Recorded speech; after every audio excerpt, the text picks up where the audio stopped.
और फाल्टा सीट पर बीजेपी के आरोप पर चुनाव आयोग ने भी बयान जारी किया है। शिकायत सही हुई तो फिर से मतदान कराएंगे, ये इलेक्शन कमीशन ने साफ कर दिया। और इसी बात की मांग बीजेपी के नेता शुभेंदु अधिकारी सुबह करते नजर आए। बूथ पर सीसीटीवी बंद तो फिर से वोटिंग होगी और कानून के उल्लंघन में फिर से मतदान का प्रावधान है, यह बात बिल्कुल क्लियर कर दिया है इलेक्शन कमीशन ने।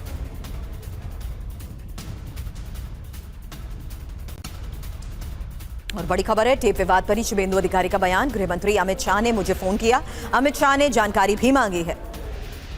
तो इसी टेप विवाद पर शुभेंदु अधिकारी का यह बयान, जहां उन्होंने कहा कि गृह मंत्री अमित शाह ने उन्हें फोन कर इस पूरे मामले की जानकारी मांगी है। कैंडिडेट देख रहा है, हम लोग भी मॉनिटरिंग कर रहा है, जो करना चाहिए करूंगा। ये इलेक्शन कमीशन भी संज्ञान में लिया है, इस तरीके से काम करेगा तो जो करना चाहिए होगा। मैं कैंडिडेट के साथ बात करूंगा। Bhupendra Yadav ji called me at 9 AM. I convey the situation. Just few minutes back, Honorable Home Minister, my leader Amit Shah ji called me. Falta का इंसिडेंट मैं उनको भी कन्वे करती हूँ। क्या लगे इसी तरह का जहांगीर खान यही टेक्निक यूज करता नहीं, था? टीएमसी का टेक्निक तो इसी तरह हम लोग कार्रवाई कर रहे हैं। वेट, अभी कुछ नहीं हुआ है। 35% वोट पोलिंग, अभी बहुत देखना बाकी है। बीच एक और बड़ी खबर का रुख, जहां पश्चिम बंगाल में दूसरे चरण के मतदान के बीच ही अब बंपर मतदान को लेकर तो खबर है। बंपर मतदान की उम्मीद भी है, क्योंकि लोग खुलकर बाहर आ रहे हैं, अपने मत का इस्तेमाल कर रहे हैं। लेकिन इस राउंड में पहले चरण के मुकाबले ज्यादा हिंसा भी हो रही है। अब अलग अलग जिलों से सामने आई वही एक साथ तस्वीरें आपको दिखा रहे हैं, क्योंकि हिंसा और तनाव की लगातार खबरें आ रही हैं। कहीं बीजेपी और टीएमसी के कार्यकर्ता आपस में भिड़ रहे हैं, तो कहीं पुलिस से पार्टी कार्यकर्ताओं की झड़प को लेकर खबर है। वहीं हिंसा की खबरें दक्षिण 24 परगना से भी आई हैं। दक्षिण 24 परगना से लेकर नादिया तक क्या है हालात, यही 6 तस्वीरें एक साथ आपके सामने। और इस बीच आपको एक और बड़ी खबर बता दें, जहां अब फाल्टा विधानसभा में एक बूथ को लेकर विवाद और ज्यादा बढ़ चुका है। बीजेपी का आरोप है कि ईवीएम में स्टिकर लगाए गए और बीजेपी के बटन पर टेप चिपकाई गई है। हालांकि बीजेपी ने फाल्टा के बूथ नंबर 144 का वीडियो जारी किया है और इसी वीडियो के आधार पर दावा यह किया जा रहा है कि कैसे ईवीएम पर स्टिकर लगाए गए हैं और बीजेपी के बटन पर टेप चिपका दी गई है। बता दें आपको, ये बीजेपी ने फाल्टा के बूथ नंबर 144 का वीडियो जारी करते हुए एक बड़ा आरोप लगाया है।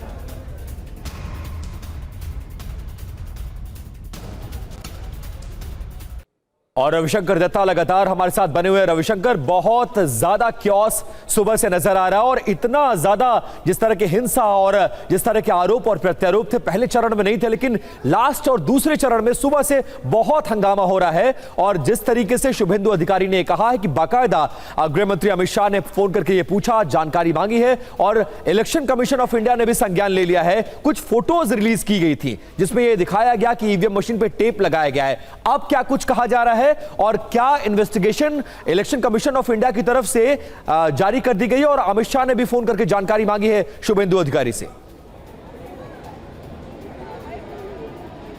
देखिए, ये फाल्टा की घटना है जहाँ पे हम लोगों को पता है कि अजय शर्मा दबंग आईपीएस जिनको कहा जा रहा था, उनका वितर्क शुरू हुआ और ये वही फाल्टा है जहाँ पे आज ये खबर आई कि ईवीएम में सेलोटेप लगाया गया है। बीजेपी के जो कैंडिडेट है उनके नाम के पास सेलोटेप लगाया गया है। तो इलेक्शन कमीशन ने ये कहा है कि आरोपी अगर सिद्ध होती है, फोटोज तो है, आरोपी अगर सिद्ध होती है तो यहाँ पे री इलेक्शन करवाया जाएगा। एक तरफ फाल्टा मान सकते हैं कि वहाँ पे 2 दिन 3 दिन से माहौल जो है गर्म हो रही थी। वहाँ पे आईपीएस ऑफिसर फिर जहांगीर खान एक दूसरे के तरफ बोल रहे थे, लेकिन भवानीपुर वैसे अगर जाना जाए तो भवानीपुर शांत इलाका है, यहाँ पे इतना कोई झमेला नहीं होता है। स्पेशली जिस वार्ड की बात हो रही है 73, यहाँ पे मैं खुद रहता हूँ, यहाँ पे मैंने ऐसा झमेला कभी होते देखा नहीं है। लेकिन इस बार जो यहाँ पे हुआ है ये अनप्रेसिडेंटेड है और उससे बात भी है। ये चौंकाने वाली बात है कि भवानीपुर की इस जगह पे जहाँ पे शांति से वोट हो रहा था, अचानक कुछ कारण से यहाँ पे सेंट्रल फोर्स को लाठीचार्ज करना पड़ा। और सबसे बड़ी बात है, शुभेंदु अधिकारी यहाँ पे जैसे पहुंचे उनके खिलाफ स्लोगनिंग हुई। और यही भवानीपुर है जहाँ पे अब सुबह से आप देख रहे हैं कि ममता बनर्जी एक जगह पे निकली है, दूसरे तरफ शुभेंदु अधिकारी एक जगह से निकले हैं और दोनों आमने सामने हो जाते हैं। शायद ममता बनर्जी की पॉलिटिकल करियर में ये पहली बार है कि ऐसा सिचुएशन हुआ है। शायद नहीं, ये डेफिनेट है, लेकिन हकीकत आज मैं की ये है कहना चाह रहा हूँ वॉइस की काउंटिंग के दौरान हंगामा इस कदर बढ़ चुका है कि फाल्टा में ही केंद्रीय बलों के जवान को मौके पर पहुंचे। वो तस्वीर भी रविशंकर दिखा देते हैं, क्योंकि सुरक्षा बलों ने लाठीचार्ज करके भीड़ को काबू में किया। वो तस्वीरें सामने आई हैं। और इस बीच बता दें, बीजेपी उम्मीदवार देबांशु बांडा को ईवीएम का निरीक्षण करने की अनुमति नहीं दी गई।